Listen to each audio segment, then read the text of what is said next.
खुलुमबाय लोगोफोर आङो YBY नि सोमोन्दै मोनसे गोदान भिडिअ लानानै फैबावनाय जाबाय बियो जाबाय आं नोंथांमोननो बे भिडिअनि गेजेरजों लाइभ प्रुफ माने मोनसे मा नाम बुंगोन बेखौ ट्रुथ ना मोनसे सैथो बाथ्रा खोन्थानो नागिरदों माने बियो मा होनना बुंगोन बेखौ मा होनना बुंगोन आङो दिनै जे खामानिखौ मावदों बा जा आङो YBY आव नुगासिनो दं बा जाय आं YBY आवहाय एक्सपिरियेन्स मोनदों बेखौ आं नोंथांमोननो बे भिडिअनि गेजेरजों खोन्थानो नागिरदों बेनिखायनो नोंथांमोना भिडिअखौ जोबनायसिम नायलां आङो गुसुंल' भिडिअखौ बानायगोन आरो जा बुंनांगौ बेखौ थाबैनो बुंनानै इम्परटेन्टफोरखौ बुंनानै बे भिडिअखौ दोननाय जागोन आरो दा आङो फार्स्टलि YBY खौ ओपन खालामबाय YBY खौ ओपन खालामनायनि उनाव नोंथांमोननो आं खोन्थागोन जे आंनि जेनाखि मा होनना बुंगोन आं मियाव थांबाय सिगां मियाव थांनानै फाइनान्सियेल रेकर्डआव थांबाय आङो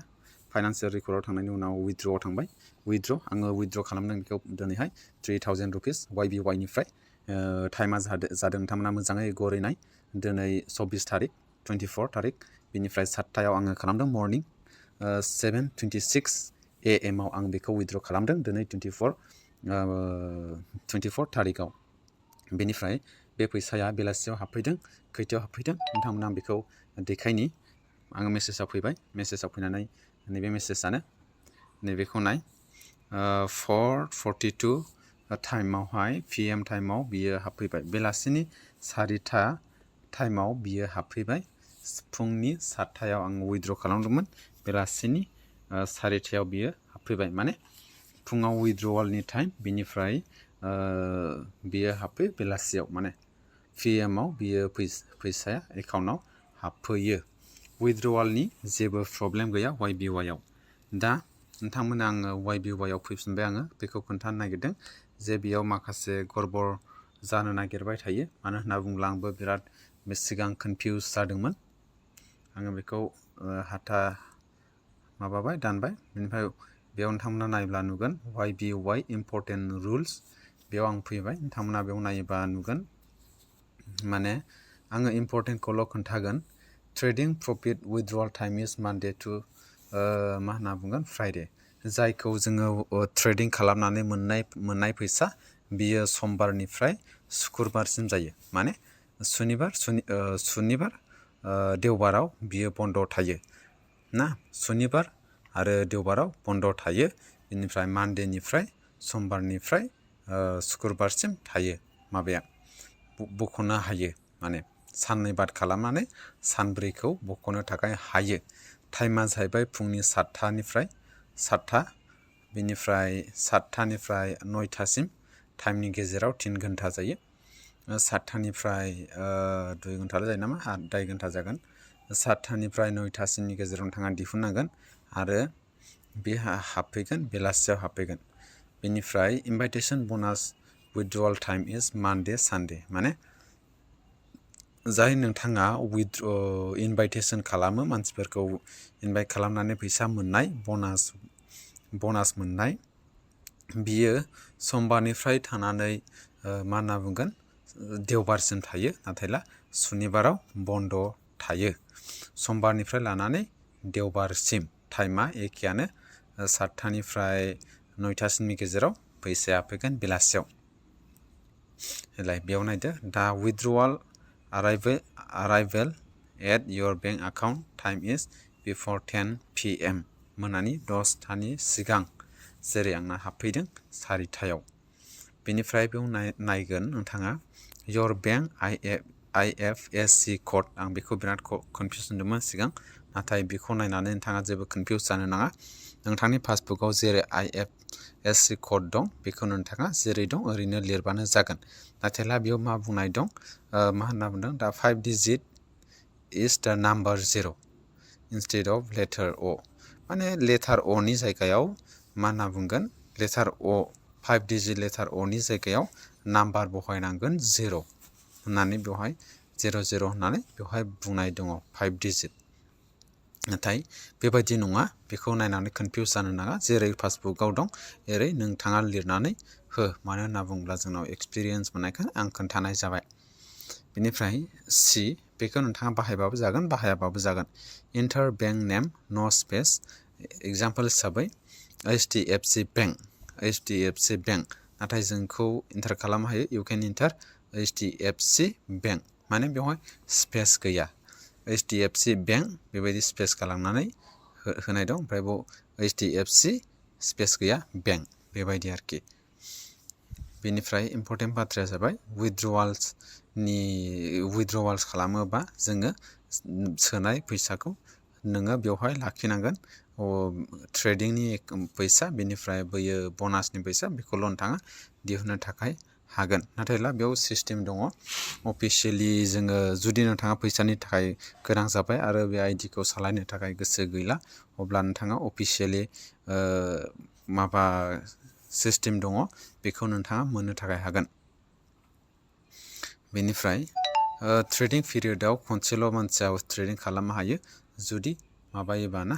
मा होनना बुंगोन दस्रा टाइमाव नोङो ट्रेडिं खालामोबा माने बिराद लस दं आरो जुदि नोंथाङा ट्रेडिं खालामो हयथ'बा नोंथाङा लाबबो मोनो नाथाय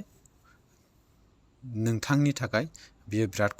खहा 4 गुना नोंथांनि थाखाय नोंथांनि माबानिफ्राय प्रिन्सिपाल एमाउन्टनिफ्राय 4 गुना माने दाननाय जागोन बेखौ आङो नोंथांमोननो खोन्थाखाबाय आरो जुदि नोंथाङा सानडेयावहाय मा होनना बुंगोन ट्रेडिं खालामाबा बेखौ दाननाय जागोन सानडेयाव ट्रेडिं खालामाबा दाननाय जागोन 3 गुना नोंनि प्रिन्सिपाल एमाउन्टनिफ्राय कम्पानिया दाननाय जागोन मिथिबायना बेबायदि आङो नोंथांमोननो खोन्थागोन स्पेस होबाबो बेवहाय जायो जेरै C नाम्बाराव इन्टार बेंक एकाउन्ट न' स्पेस नाय दं न' स्पेस माने स्पेस होआलासै नाथायला आङो नोंथांमोननो खोन्थानि बेयाव स्पेस होबाबो जेबो प्रब्लेम गैया नोंथांमोना नाय आंनि बेवहाय सेलेक्ट बेंक होननायावहाय स्टेट बेंक अफ इन्डिया होननाय दं नाथाय बेयाव आं स्पेस होनाय जायाखै अब्लाबो फैसाया हाबफैयो बेनि थाखाय जेबो प्रब्लेम गैया आं नोंथांमोननो बेखौ खोन्थाबाय ओमफ्राय बिराद गिदिर बाथ्राया जाहैबाय सानडेयाव नोंथाङा ट्रेडिं खालामथारनांगोन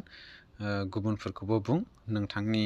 रेफारनि मानसिफोरखौबो बुं खोन्थाना हो जुदि खालामाबा बिराद गिदिर लस जागोन आरो बेखौबो खोन्था जे नोंथांमोना रुल्स बायदि खारनो थाखाय जुदि रुल्स खालामा रुल्सजों खारा अब्ला 4 गुना नोंथांनि थाखाय दाननाय जागोन आरो गासैबो टीमनि थाखायबो बियो खहा जागोन मानो होनना बुङोब्ला टीमावबो दाननाय जागोन टीमावबो जेसेबां टीम दं बेनिफ्रायबो दाननाय जागोन बेनिखायनो नैबेखौ आङो नोंथांमोननो बिराद इम्पर्टेन्टै आं खोन्थानो सानो जेरैहाय नैबे मा होनना बुङो एनाउन्समेन्टआव होनाय दङ members are requested to strictly abide by the platform rules माने प्लेटफर्मनि रुल्स बायदि जोङो मानिनानै सोलिनांगोन आरो complete transaction according to the trading signals आरो ट्रेडिं सिगनेल होनायखौ जोङो कमप्लिटलि जोङो बेखौ मानिनांगोन माने according to trading signals जोङो खारनांगोन दस्रा सिगनेलफोरखौ जोङो खालामनो हाया if some members violate the trading signal require failure to trade according to the signals may bring secondary losses to the team बेखौ बुंनाय थाबाय जुदिबा सोरबा मेम्बारा रुल्स ट्रेडिं सिगनेलनि रुल्सखौ मानिया भायलेट खालामो बियो टीमावहाय खहा लाबोनो थाखाय हागौ होनना बुंदों स' everyone needs to trade according to the rules बायदि जोङो ट्रेड खालामनांगोन if that मा होनना बुंगोन जुदिबा सोरबा रिभार्स ट्रेडिं खालामो माने दस्रा बायदि मा होनना बुंगोन ट्रेडिं खालामो intentional ना गोसो जानानैहाय बा गोसो जायालासिनोबाबो who do not complete the transaction will have their transaction principal deduct by the system बायदि दाननाय जागोन जेरैहाय 4 गुना दाननाय जागोन जुदि नोंथाङा मा होनना बुंगोन रिभार्स ट्रान्जेक्सन खालामोबा आरो 3 गुना दाननाय जागोन जुदि नोंथाङा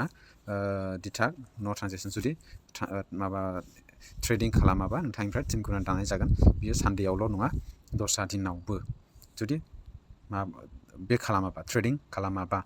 गासैखौबो जोङो बेबायदि बुंनाय जाबाय होनना बुंनाय जादों and abide by the rules बायदि खारनो थाखाय Monday to Sunday is the new week the company will ensure that members make money for 6 days नि थाखाय कम्पानिया जोंखौ एलाउ खालामो फैसा खामायनो थाखाय नाथाय सानडेयाव जोङो मानि लस जायो नाथाय बेखौ नोंथाङा गिनो नाङा rules need to be maintained by everyone गासैनिबो थाखाय जोङो माने कम्पानिनि जेनाखि रुल्स दं बेखौ मेनटेन खालामनांगोन जोङो so the company will develop better जाहाथे कम्पानिया बांसिनै जौगानो थाखाय हायो and it will company develops well and if the company जुदि कम्पानिया डेभेलप जायो जों गासैबो बांसिननिफ्राय बांसिन खामायनो थाखाय हागोन आरो जोङो साबसिनै बे प्लेटफर्मखौ बाहायोब्ला माने बयबो जोङो बेबायदि माबागोन आरो दा नोंथांमोननो लास्ट आङो बेखौ खोन्थानो सानबाय प्राइस डिस्ट्रिबिउसन जाफिनबावनोसैलाय जोंना जुलाइ 26आव साननैल'सै दा ग्रिनउड रिजर्ट बेवहायनो जाबाय थादों खानापारा गुवाहाटीयावहाय बेवहाय आरो माने प्राइस डिस्ट्रिबिउसन आरो मोनसे इभेन्ट खुंबावनोसैलाय अके लोगोफोर आङो बेखौनो नोंथांमोननो फोरमायहरनाय जाबाय भिडिअखौ मोजां मोनोब्ला लाइक खालामदो आरो चेनेलाव गोदानबा अननानै साबस्क्राइब खालामना लाबानो जाबाय okay for now thank you bye bye and take care